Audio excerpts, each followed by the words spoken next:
નમસ્કાર દર્શક મિત્રો, હું છું રિપોર્ટર યાસીન ભાગોર અને આપ જોઈ રહ્યા છો ફતેપુરા લાઈવ.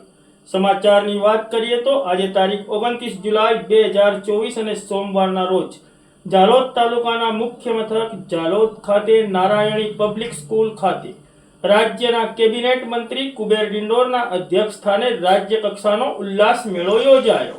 દાહોદ જિલ્લાના જાલોદ ખાતે નારાયણી પબ્લિક સ્કૂલ ખાતે નવ ભારત સાક્ષરતા કાર્યક્રમ અંતર્ગત વરસાદી માહોલ વચ્ચે કેબિનેટ મંત્રી કુબેર ડિંડોરના અધ્યક્ષ સ્થાને પ્રાર્થના ગીત દ્વારા રાજ્ય કક્ષાના ઉલ્લાસ મેળાનું આયોજન કરવામાં આવ્યું હતું.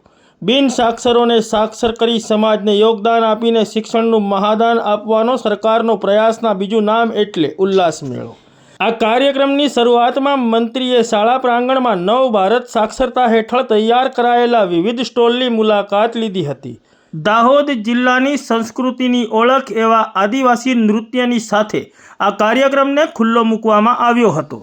આ કાર્યક્રમ નિમિત્તે દીક્ષા અને ઉલ્લાસની શિક્ષણ માટેની મોબાઈલ એપ અંગેની ઓનલાઈન માહિતી આપતી પીપીટી પ્રસ્તુત કરવામાં આવી હતી.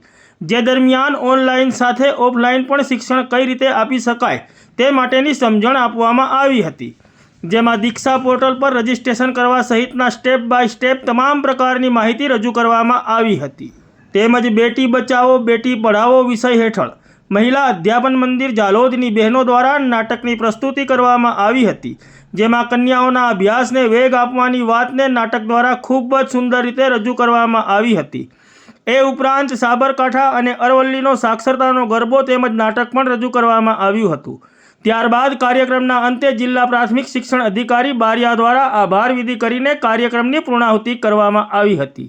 આ કાર્યક્રમમાં દાહોદ જિલ્લાના કલેક્ટર યોગેશ નિરગુડે, પ્રાથમિક અને નિરંતર શિક્ષણના નિયામક એમ.આઈ. જોશી, જીસીઆરટીના નાયબ નિયામક તેમજ જિલ્લા શિક્ષણ અધિકારી એસ.એલ. દામા, નાયબ પોલીસ અધિક્ષક એસ.બી. રાઠોડ, અરવલ્લી જિલ્લાના ડીઈઓ ઉષા ગામિત, જિલ્લા પ્રાથમિક શિક્ષણ અધિકારી બારિયા, પ્રાંત અધિકારી જાલોદ એ.કે. ભાટિયા તેમજ જાલોદ મામલતદાર સહિતના વિવિધ અધિકારીઓ અને હોદ્દેદારો ઉપસ્થિત રહ્યા હતા.